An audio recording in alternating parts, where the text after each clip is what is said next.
Okay, so I promised to get you guys a Supreme Court explainer video for the cases I promised on Friday, but I forgot, so I'm doing it here on Sunday, and I'll post it. And since we're at home here, we're doing it outside, and you can see one of the grand dogs here.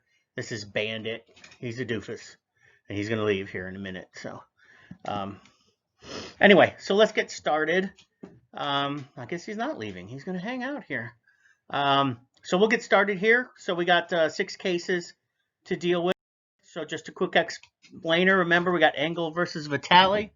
That is the New York daily mandated prayer case.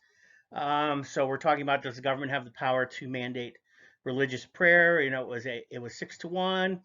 And the rationale, of course, is that that's an establishment clause violation. And so remember, you got to associate Engel with establishment, Engel and establishment. Okay, those got to go together. Again, First and 14th Amendment for due process, right? And then this is the one that incorporates. Remember our idea of incorporation, making the selective incorporation of the Bill of Rights, various provisions to the states. So we got that, and then just remember that the Lemon and Trinity Lutheran stuff.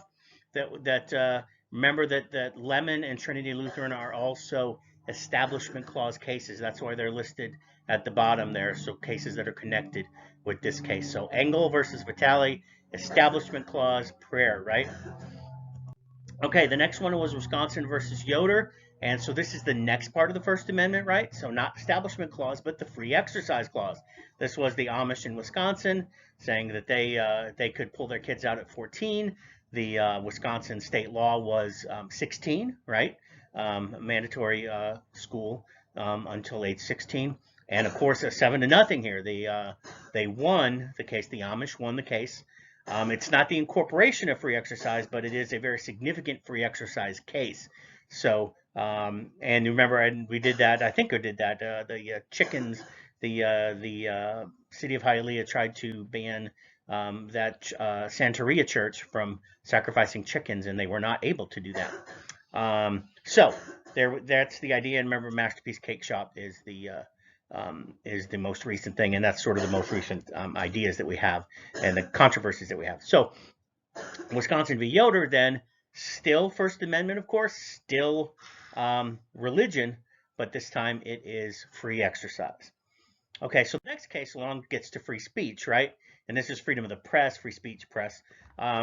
New York Times versus United States. This was the Pentagon Papers, illegally leaked to the New York Times and the Washington Post. The government tried to get the New York Times to stop publishing because they said it damaged national security. They got a court order. The court order said, New York Times, you have to stop. But then the Washington Post got the stuff, and they got a different district court to not issue one for the Washington Post. So they had to take that to the Supreme Court. The Supreme Court ends up deciding that no, we have to err on the side of freedom of the press here. It did not, according to them, it did not damage national security. And remember, some of the dissenting ideas were we need to give the government a little bit more leeway here. We need a little bit more time to decide whether or not this stuff is really damaging. Okay, so that's the idea. Remember, so this is freedom of the press.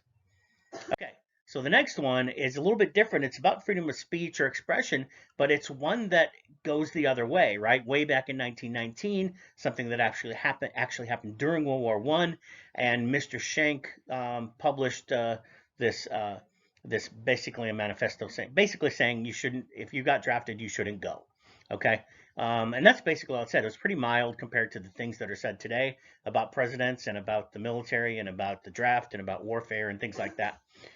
Very, very tame comparatively. And so, but Mr. Schenck, it was ruled that in wartime, so that's the key. That's why this case is that that the courts have more leeway, or the government has more leeway to restrict speech or expression during wartime. But of course, absolutely remember that Brandenburg case at the very end, when we did your packet, that Brandenburg case is the one that sort of changed that, and it's very, very difficult. Mr. Schenck, if it would happen today, would certainly not have violated any law in a court if if he had been accused of one, a court definitely would have overturned that. Okay, so it's different now, right? Incitement to violence, clear and present danger, all of those kind of things are associated with Schenck. It's wartime. The government has a little bit more leeway. Okay, but again, things have changed. Brandenburg versus Ohio changed that, and a variety of other things. So it is different now. But this is a clear case that we have to make sure we understand. Okay, a couple left, right? Tinker versus Des Moines. High school students, hopefully you kind of remember this because you are high school students. They wanted to protest the Vietnam War with black armbands. School passed a rule, or the school issued a rule that said that would be a violation of dress code. So they wore them anyway. Then they got expelled, and then or suspended or whatever it was, and then they sued, and then the majority of the Supreme Court ruled that that was symbolic speech, right? This is symbolic speech. Protesting the Vietnam War. So high school students were able to do this because it wasn't causing disruption or things like that. But remember, we do have dress codes and those kind of things, and those are allowed if they are reasonable in their expectation that it might cause a disruption, like gang colors, or if you come to school right at Lambert, you can't wear shirts with alcohol on them or illegal drugs things on them or firearms on them, stuff like that. That is allowed, that the school can ban those types of things. So, but this one went a little too far, right?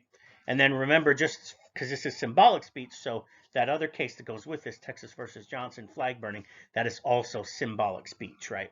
So put those ideas together. Symbolic speech is why we have Tinker here. And then the last one is we get to the Second Amendment, right? The McDonald versus Chicago one. So the city of Chicago had a virtual ban on owning handguns. And so can the city do that? And it was 5-4. It was very close, but they ruled that this was a fundamental right. The Second Amendment, the right to possess a firearm in common use, is a fundamental right, and therefore it's going to incorporate the Second Amendment because it's that fundamental right that they started a long time ago, right? Back with the idea of, and there they go, back with the idea of freedom of speech, freedom of press, establishment, free exercise. There they go. That's okay, Lee. So just remember that those go together. Firearms, common use, Second Amendment, and remember that Heller case comes before. The Heller case is the one that allowed, or that made that ruling, first time ever, that it was ruled as a fundamental right, and that it applied, but remember it was DC, so it wasn't going to apply to the states yet. So 2 more years later, we get a case that will apply to the localities, and we did then incorporate the Second Amendment to the states. All right, that should cover all of the cases. Remember, there are videos, reviews in Unit 1 and Unit 2 in those folders of the cases that took place in those units. So this should be probably the last video. So remember, you got quiz Monday, Tuesday, and then you also have for the virtual students, you've got all week, Monday through Friday, to get then the midterm done. Different schedule for the in-person kids, even though of course we're virtual too. It's a different schedule for that, so be on the lookout for that. All right. So if this is the last time we have a video for this semester, then have an absolutely wonderful break, a wonderful holiday season, a happy new year, and we'll see you with a video anyway and audio next semester. Good luck on the midterm and on the quiz. See you guys.